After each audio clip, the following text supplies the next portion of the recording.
Welcome into another edition of In Touch with Indiana Sports, powered by thehoosier.com. John Alden with you as always. Happy Monday, Tuesday, Wednesday, whenever it is you are taking the show in. Hope you enjoyed your weekend.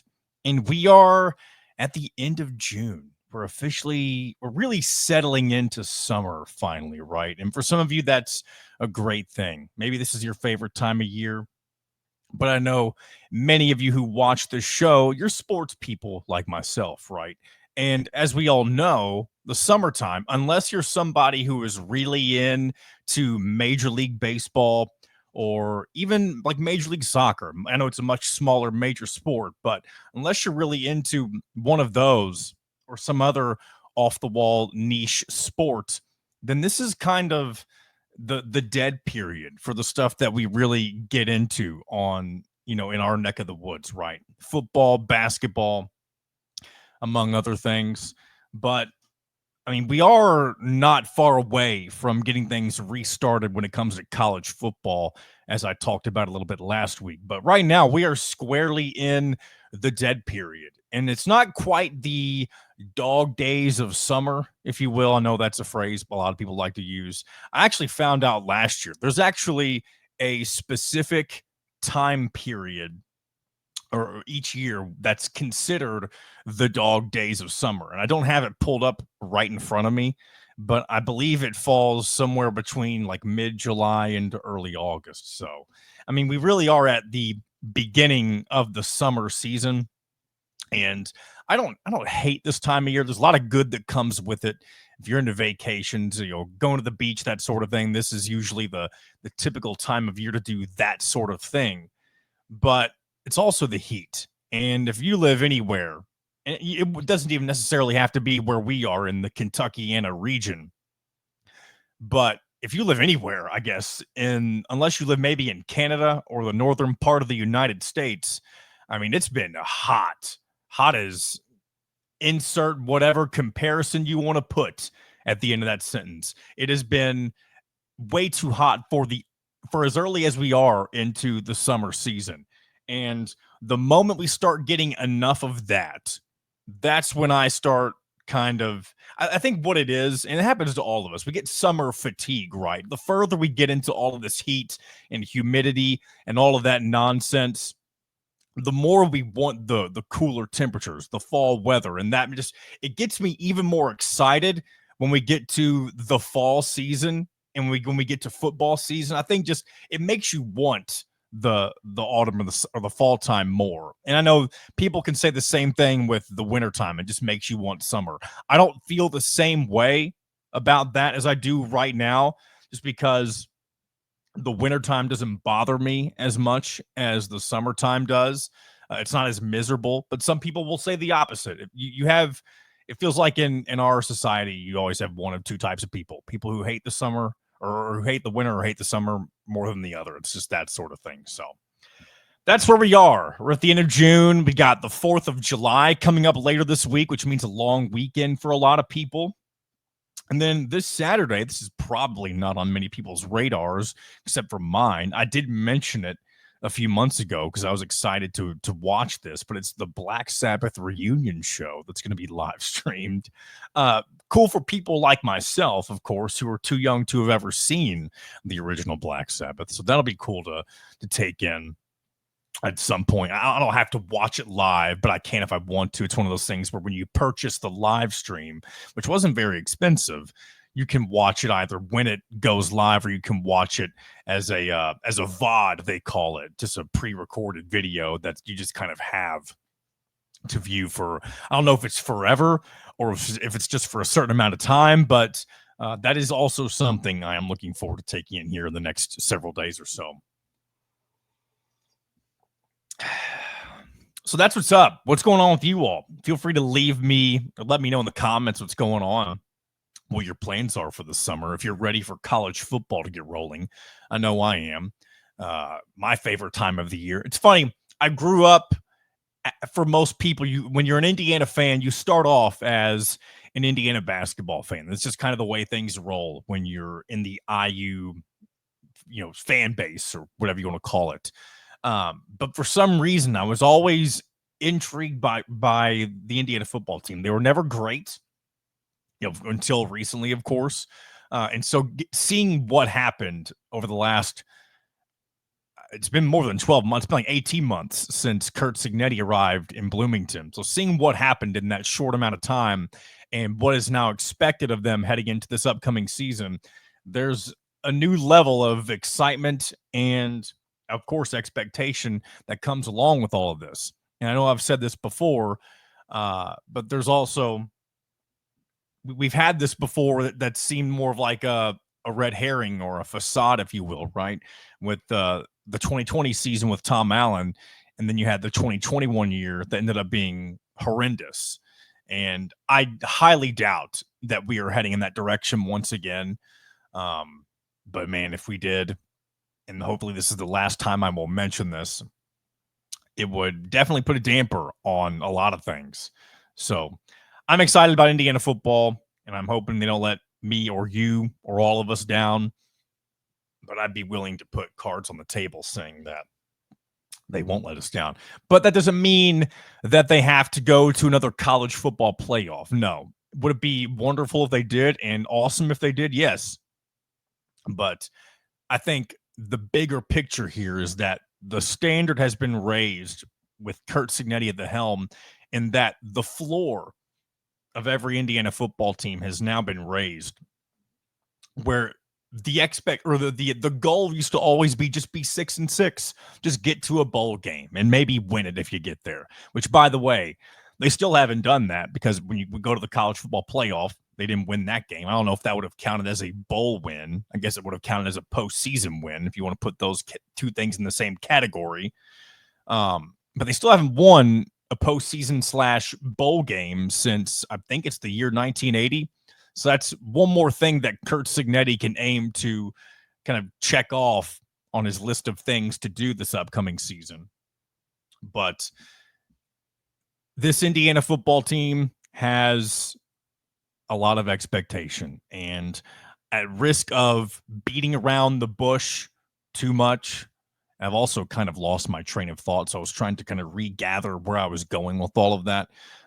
So my apologies if I just kind of got lost in my thoughts there. But long story short, we do have a lot of time before we get up to this new Indiana football season, so I don't want to dwell on it too much. I didn't even really expect to go into Indiana football this early, but I guess when I started talking about the fall season and what that all comes with, it just naturally came out of me. And I think I've said this before.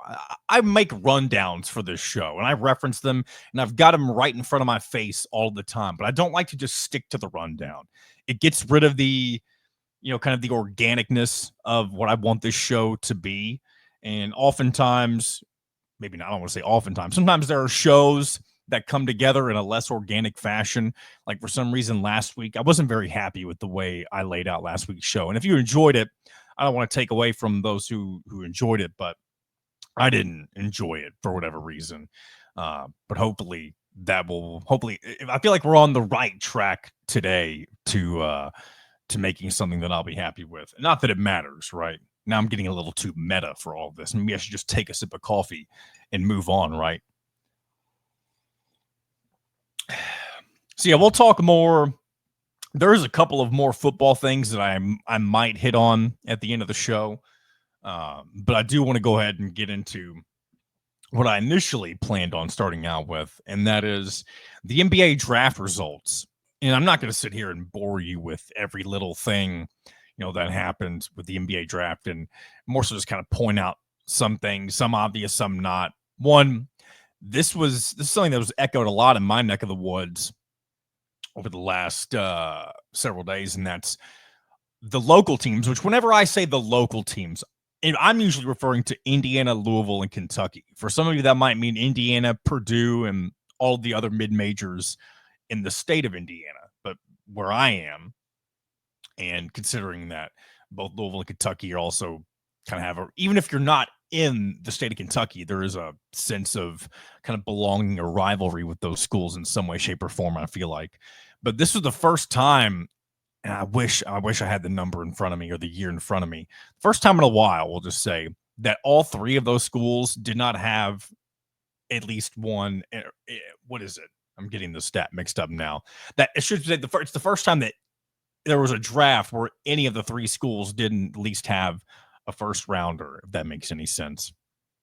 So, but that doesn't mean that none of those guys or teams had draft picks. I know Mark Pope had a few Kentucky guys go. Louisville had, I think, maybe one guy go, and not much doing for the Indiana side of things. I know Trey Galloway and Umar Ballo were kind of being looked at, and they will, I would assume, have some sort of professional contract elsewhere. It's not something I've followed along with too closely, but it's the start of a new era with Indiana basketball. When with that comes new possibilities, new draft picks, and I mean there have been some recent guys from the Indiana basketball program that have gone on to have decent showings or even really good showings. Kalel Ware is a really good example of somebody younger who has done some good things so far with his NBA career down with the Miami Heat. Jalen Hood-Schifino had some really good expectations with the Lakers. Things have not necessarily panned out too well for him so far. And then Trace Jackson Davis. I keep forgetting him sometimes.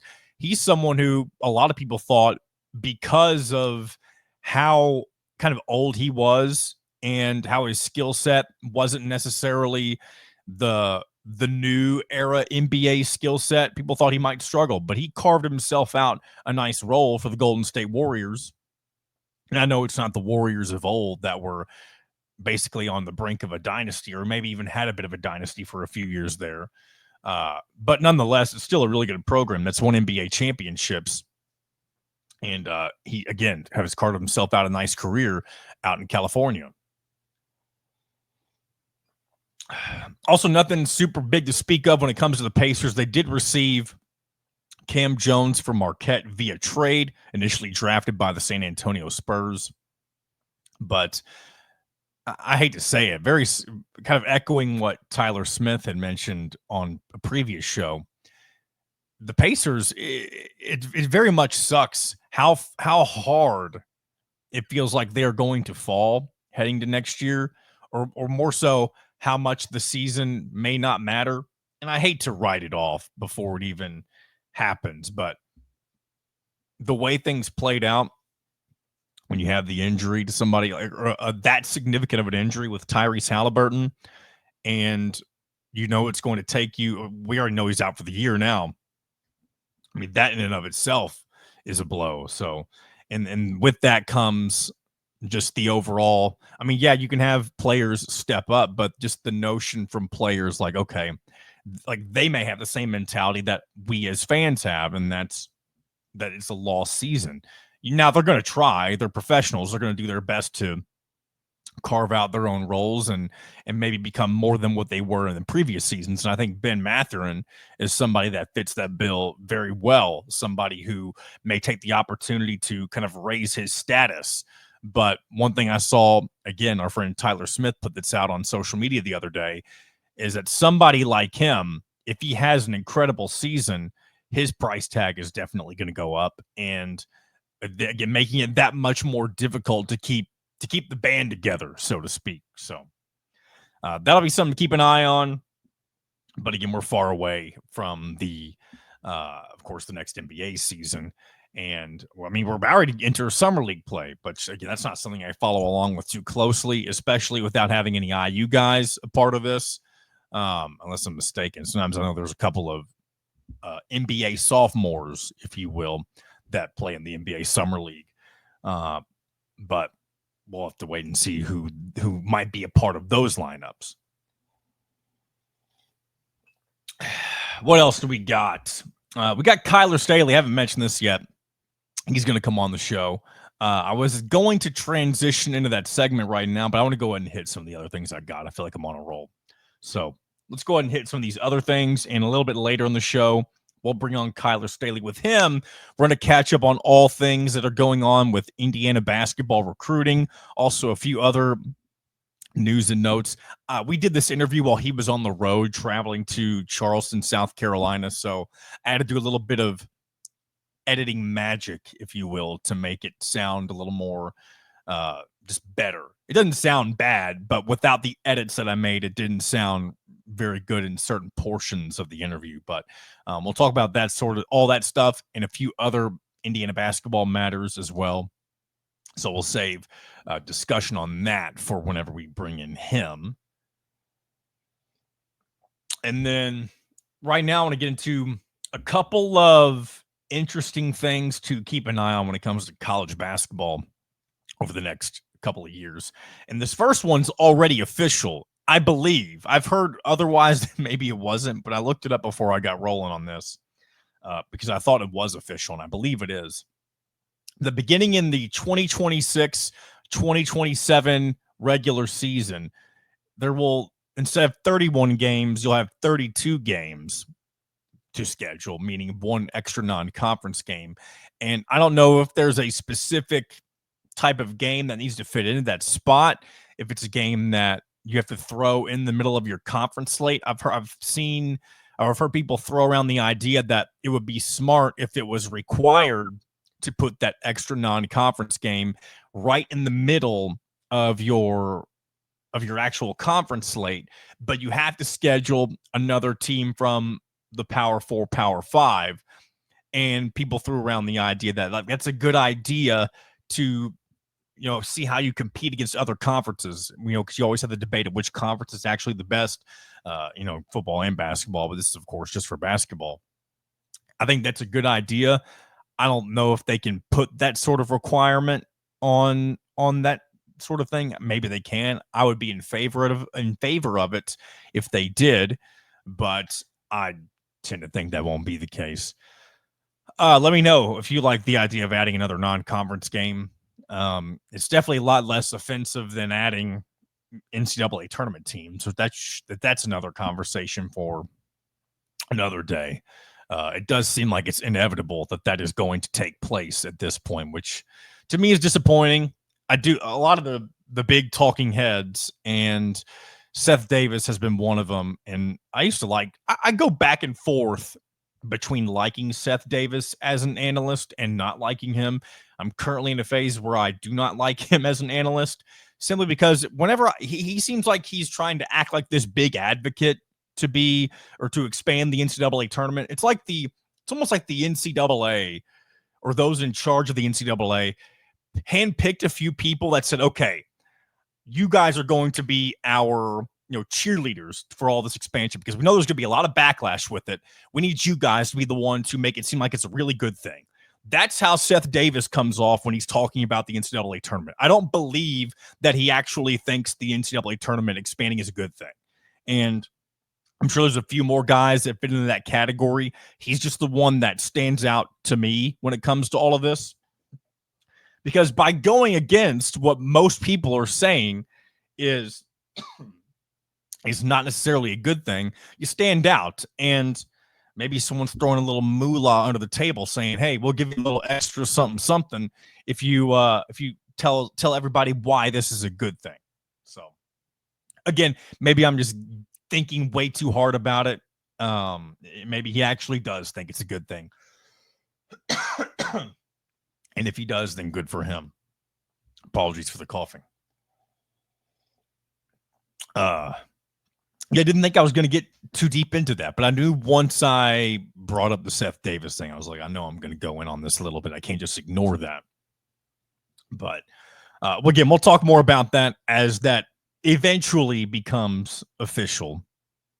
I'm sure I don't see any scenario at this point where they don't eventually expand the tournament. Anytime you ever get talks now about expansion, doesn't matter if it's football or basketball, it's inevitable. It's just it's a matter of when, not if. Now, I thought college football expansion was good. Most people, I'd say 99% of people think college basketball expansion is not good. But they're not going to listen to people like me, or even some of the more logical big names in sports, like Mike DeCourcy. He's anti NCAA tournament expansion, and I'm sure he's not going to help.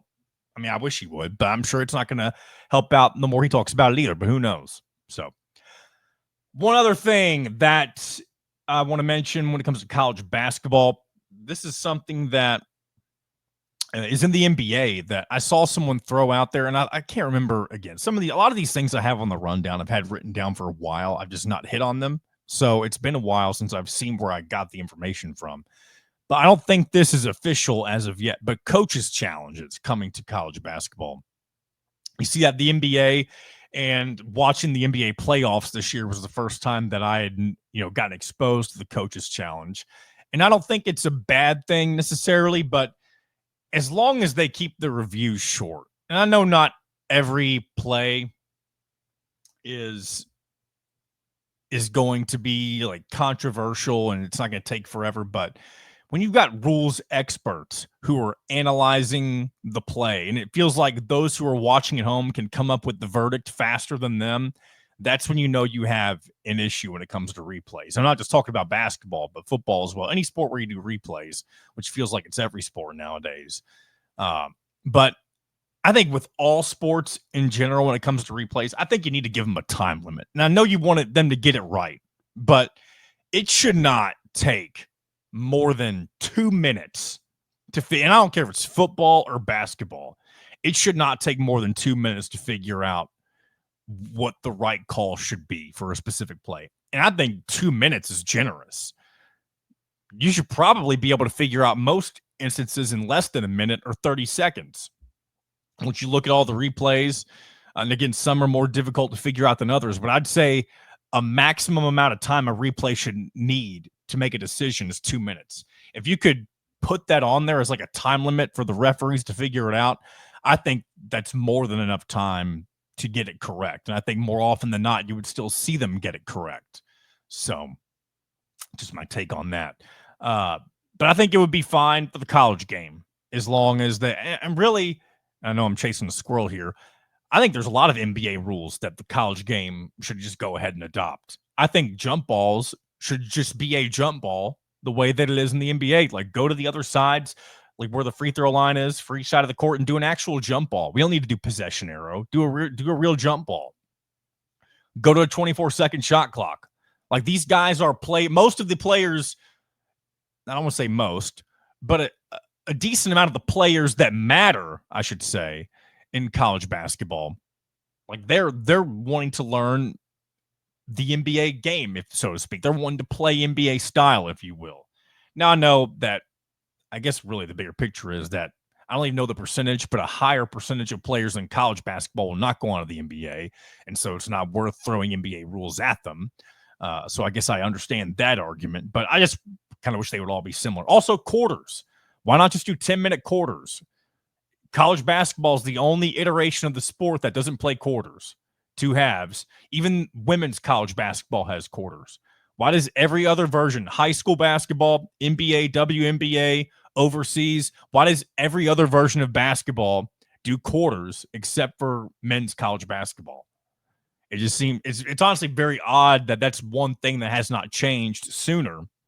And I bet we'll see a change. I bet before 2030, we'll see men's college basketball go to 4 quarters, and maybe sooner than 2030. I would imagine so, but who knows? It's been 2 halves for as long as it has. Maybe it'll go on and be like that for forever.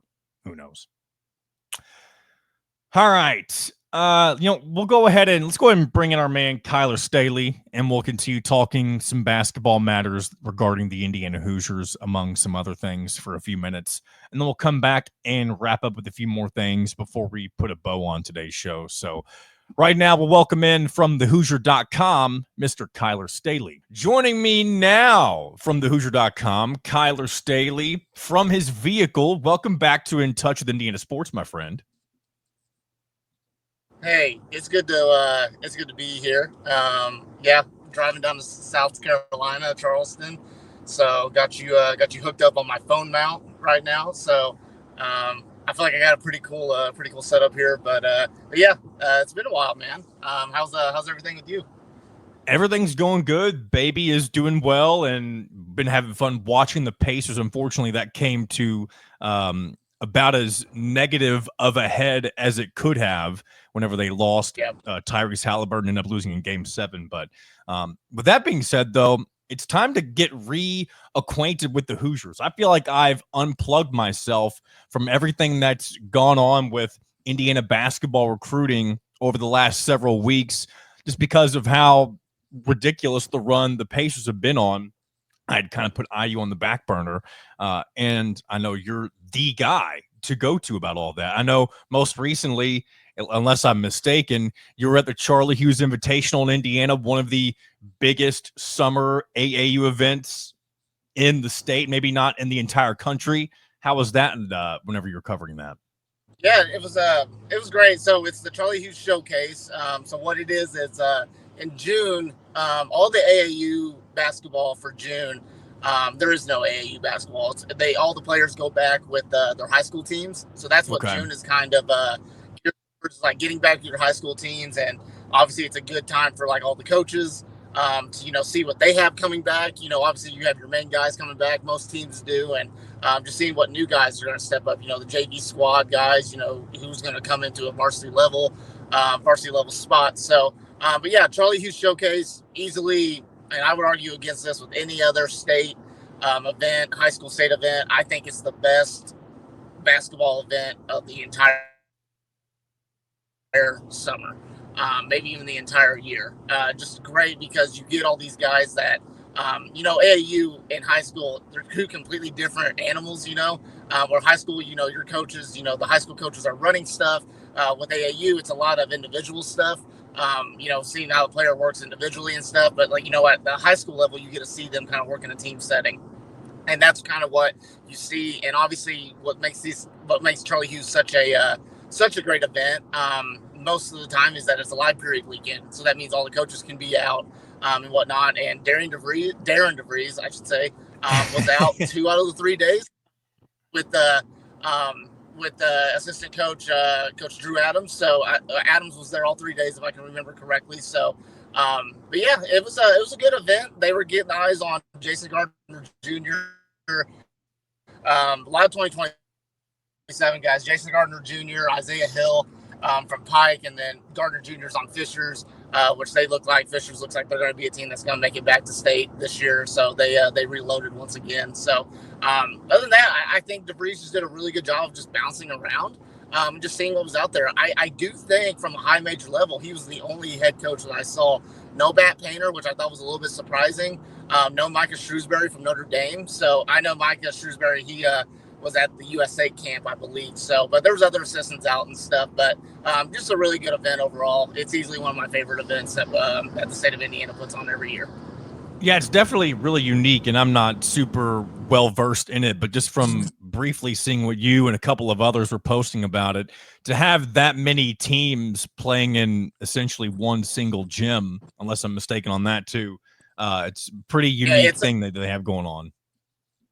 It's so what it is Carmel High School hosts it, which Carmel High School has about 500 gyms in it. So obviously over in no, so they've got the main gym that they would use. They've got a field house that they use, and then there's a couple of very hidden courts. I can't really explain where they're at, but very, very unique setup there. And then Westfield High School also hosts it, and I think they had a few other sites as well. So, but yeah, it's very much. I think there's 300 something teams, high school teams that are in the state of Indiana, and 200 of them were there. So Wow. That's what makes it best. Like I kind of mentioned a little bit earlier, it's a lot of games. It's a lot of games between teams. At max, you can play as 4 games. But yeah, it was really, really exciting. Just a lot of matchups that you just don't normally see, and that's what makes it so much fun. On more of an IU note, there's been a couple of guys who've committed over the last few weeks, and I know you all at least broke down one of these on talking about the Hoosiers already. You may not have gotten to the most recent one. I believe it was just in the last 24 hours. But we'll start with Alexa Ristic, the Serbian wing. What's just kind of your initial thoughts? And he's going to be a part of this upcoming roster, if I'm not mistaken, correct? That is correct. Yeah, I mean, I think my initial thoughts is I love that Indiana is getting into the international market. I think a lot of the successful teams that you see nowadays have a couple of international guys on there, and now obviously Indiana's only going to have one international guy. But just based off the film that I'm looking at with this guy, very smooth player, very, very controlled guy that can make a lot of plays off the ball, or on the ball, I should say. And he's built pretty well. I think he's listed at 6'4", but he's short and stocky. And the main thing that kind of Obviously, his shooting is one that really stands out. But he's been playing professional basketball for 2 years over in Serbia, and just watching him, the game slows down. And the game looks like it comes a little easy to him, and he doesn't get rushed or forced or anything like that. Now, obviously, with him coming over to the States, playing college basketball, playing in the Big Ten, the game could get sped up for him a little bit. I don't know how much of a factor he will be when it comes to this upcoming season. I think he's a guy that is going to kind of be is going to be stashed away a little bit. He's going to get developed, and I think DeVries is going to do a really good job. DeVries and his staff are going to do a really good job of developing this guy. Then by his sophomore year, I think he'll be ready to go. Could be a starter. Don't know how the roster's obviously going to shake up. That's 2 years down the line, but I like the pickup. I like it a lot. I do expect Indiana to probably add one more guy for this upcoming season. That'll put them at 13 at max scholarships they can have is 15. But I think they'll keep the last 2 for just walk-ons. I don't think that they'll add any more scholarships past the 13 mark. And has there already been a ruling on Luke Goody and Anthony Leal with their eligibility requests? I don't know if it's made public or not. I don't know if there's a ruling yet. My opinion here is I don't think that they were going to add anybody unless those 2 guys for sure were going to get their eligibility. Now, with that said, maybe at least one of them can get their eligibility. But nothing has been made public. I know the NCAA has been taking their sweet time with this one. I think it's kind of ridiculous how long that they took, or how long it's taken for someone to make just an announcement. But if it's me, I think at best you'll get one of those guys at Indiana. And in my opinion, I feel like there's probably a good chance you don't see either one of them play next year. Yeah.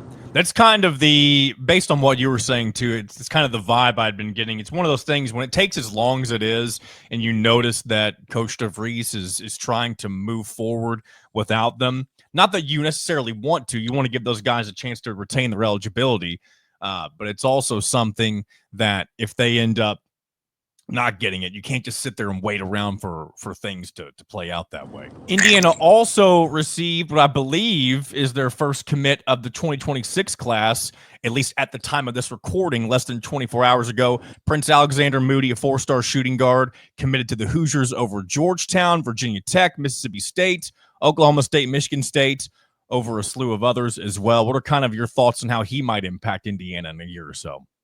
I mean, I think he's going to be pretty impactful from right from the get-go. Now, obviously, with freshmen coming in and with the transfer portal and stuff, freshman minutes, you got to be really, really good, and you got to fit a system almost perfectly right away for you to make an impact your freshman year. But Prince Alexander Moody, honestly, in my opinion, I think he was number 1 on my hot board when it came to Indiana. He's not a highly rated kid or anything. He's a 4-star player. I shouldn't say he's not highly rated, but he's not in that McDonald's All-American type of tab or tier or whatever. So flew a little bit under the radar. He had a really, really good relationship with Kenny Johnson, dating back all the way back to 7th grade. Kenny Johnson has been recruiting him. So Kenny Johnson was probably at Louisville around the time that he was in 7th grade, and then obviously went to Georgetown. So that DMV area, keeps hold true to where he was at. So, but built a really, really strong relationship with DeVries on his visit. DeVries and staff have been recruiting him pretty hard since DeVries took the Indiana job. So I think he's going to fit in right away. I think he's a 3-and-D type of player, long, lanky, can get a bucket pretty much anywhere on the floor. Really, really smart player. One more thing before I let you go, Kyler. The other day it was announced that Indiana will be adding Kansas State to its non-conference schedule. I believe at the moment just a 1-game series. Maybe I'm wrong about that. But Jerome Tang coming to Assembly Hall next year. What are your thoughts on that matchup and what that could do for? I mean, not only for the environment in the arena, but just for potential resume builder in the early non-conference schedule. Yeah, I mean, I like the schedule that they're putting together. That's 4 pretty strong non-conference games with Kentucky, Louisville, Marquette, and now Kansas State. I don't know exactly how Kansas State or what they'll be next year. I think they lose a lot, but Drum Tang normally has those guys at least competitive. So I think it's a very interesting matchup. Like you, I think it's just a 1-game series. I don't think it's a back-to-back or anything like that, But yeah, it's an interesting matchup. I could totally see Indiana maybe adding one more big non-conference game, or at least it gets a high major. Maybe one more, but we'll just see. But I think it's going to be a pretty balanced schedule. December looks like it's going to be a little tough. They'll have a tough matchup against Marquette. I don't remember off the top of my head when the Kansas State game is currently scheduled, but yeah, it'll be a good test. I think the more that you can test this Indiana team out against better competition, it's a brand new Indiana team, a bunch of new players, new chemistry. I think the more you can test this team out early on in the non-conference, I think the better. Well, Kyler, I appreciate you taking some time while you're driving down to Charleston for a little vacation time. I know the service was spotty, but we made it work, and I appreciate you getting on here to do this with me. Yeah, we made it work. I'm going to go enjoy a nice vacation and probably not think a whole lot. Well, I appreciate it. This is the perfect. Well, Kyler, I appreciate it. Go enjoy your time off, and we'll talk again soon. All right, later, John. As always, big thanks to Kyler Staley, especially as he travels down for his vacation. He did not have to do that, but I'm very appreciative of his time as always. And we'll definitely be checking in more so throughout the summer, and definitely when we get into some TBT, I'm sure he'll be covering that as well. And speaking of TBT, that's the next thing we're going to get into, and that's that we had the bracket revealed very recently for this upcoming iteration of the TBT. And that is what's crazy about all this is that I think this is the first time this is a field of 64, if I'm not mistaken. I know maybe it's not 64. There's teams that I see that have buys, but overall, I mean, there's a lot of teams in this thing, right? This thing wasn't a huge tournament to begin with, but it's gotten so big over the years. And for Indiana to finally have assembly ball last season and now bringing it back for another iteration. By the way, Al Durham, one of the newest names to join that roster for this upcoming tournament. It's cool. It's a good time passer, if you will, especially when we get into mid-July. We talked about the dog days of summer earlier. This is a good kind of palate cleanser when you're just kind of wanting to watch something that reminds you of what you love when it comes to sports. This is a good thing that kind of wet your whistle until we get into the real meat and potatoes of really college football season first, and then college basketball later on. But Indiana drew a 2 seed, and they will take on a 7 seed known as Fail Harder, and they aren't specified to be any specific alumni team as some are. But if Indiana wins, they'll move on to face one of 2 different alumni teams. Either the 3 seed All Good Dogs from Butler or the 6 seed Shield 219, which is Valparaiso alum. And then on the other side of the Indianapolis region, you've got 1 seed Carmen's Crew from Ohio State versus number 8 Go Time Green Machine. And then you got number 4 Locked In Elite and number 5 Fort Wayne Champs, rounding out those 8 teams in that bracket. And then I'm not going to go through all these teams. There's so many of them. But one thing to point out I know I mentioned Louisville and Kentucky earlier, but Louisville has earned the right for as long as they're in the tournament. And this includes the Final Four and championship games, if I'm not mistaken. They won the ability to host all the way to that portion. I mean, all the way to the end if they continue to win. I don't know if anybody watched the Louisville versus Kentucky alumni TBT game last year, but that was one of the craziest environments I've ever seen for something like the TBT. And, some people were making fun of, the players being old, but that's kind of what this is. A lot of these guys are old players. You do get some younger ones, like Miller Kopp playing for Indiana. Al Durham's pretty young. But then you have some of the more seasoned veterans, some of them who, Juwan Morgan, he was in the NBA not too long ago. Jordan Holes, I think he was a player coach last year, if I'm not mistaken. He's definitely somebody who is more past his prime than others. Yogi Ferrell, kind of that mid-tier, but he's somebody who, again, we saw he can have a really good game. So I'm looking forward once again to seeing how this plays out. Indiana didn't get past the second round last year. They lost. Which team did they didn't lose to an alumni team. I can't remember the name of the team that they ended up losing to. Maybe it was in the third round. I don't remember who exactly it was, unfortunately. But Indiana will tip off in their first round matchup on July 19th. That is, what day is that? July 19th is a Saturday, and they'll be at 4 o'clock on FS1. So right in the middle of your weekend. And if they advance, they'll play 2 days later at 8 o'clock. I'm sure that'll be on one of the FS channels, whether it be FS1 or FS2. I believe they may have the television rights to this entire tournament, if I'm not mistaken. Well, the finals on Fox. Most of the others are on the FS1 or FS2 channels. All right. What else do we got here before we wrap things up? I mentioned I had a couple of other football things I wanted to mention before we got out of here. Indiana football canceled their home and home with Virginia. And I didn't do a whole lot of digging into this, so there's a chance that what I'm about ready to say may be incorrect. And they may not have even said the reason why they did this, but I would assume they wouldn't just do it for no reason. But I'm sure it's something similar to why they got out of the Louisville series. And that is because in this day and age of college football, it's kind of become like make your non-conference schedule easy. Because especially when you're in the Big Ten and the SEC, your conference schedules are significantly more difficult than the others. And the one thing the Big Ten currently has a leg up on with the SEC is that they play 9 conference games, whereas the SEC only plays 8. I think that's probably going to be short-lived here in the near future. At least I hope it is.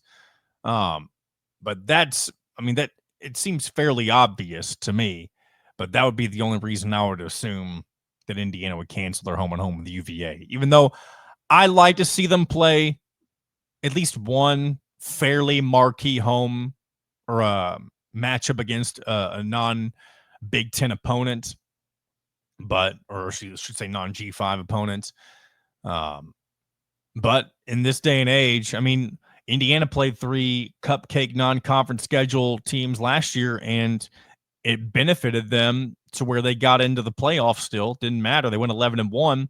Imagine if you still had Louisville on that schedule. And that was a good Louisville team. They weren't the best at times. They had some clunkers. They lost one to Stanford that was very head-scratching. But they nearly beat Notre Dame. And of course, a team that ended up going to the national championship and defeated Indiana in the playoffs. So, I mean, that's a game where if Indiana traveled down to Cardinal Stadium, Alden Federal Credit Union Stadium, I think it's now called, that could have been, I don't want to say it wouldn't have been it for their season, but that might have been it for their playoff chances if you found a way to lose that game, especially early on in the season when you didn't necessarily have the momentum that you had at the midway point and beyond. So I understand the big picture of why it's not necessarily the best thing to do when it comes to scheduling big-time opponents. It's not what it's about anymore. It's about racking up wins and having a good resume to get into the playoffs. So pros and cons, but I think big picture, it's not necessarily the worst thing in the world.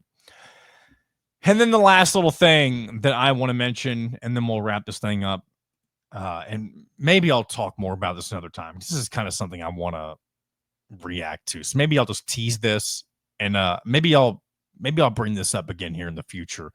And maybe you can let me know your thoughts on this while I kind of just briefly lay it out. And this isn't new news. This is old news that, again, I have not reacted to yet. But not too long ago, Vanderbilt quarterback Diego Pavia said he was ignoring calls from Big Ten teams when it comes to transfers and stuff like that. Like, he would not go to a Big Ten school. He did apparently mention that Ohio State, Oregon, Michigan, and Penn State are some of the top teams, but he thinks that the SEC has more consistently tough schedules with quote unquote all dogs.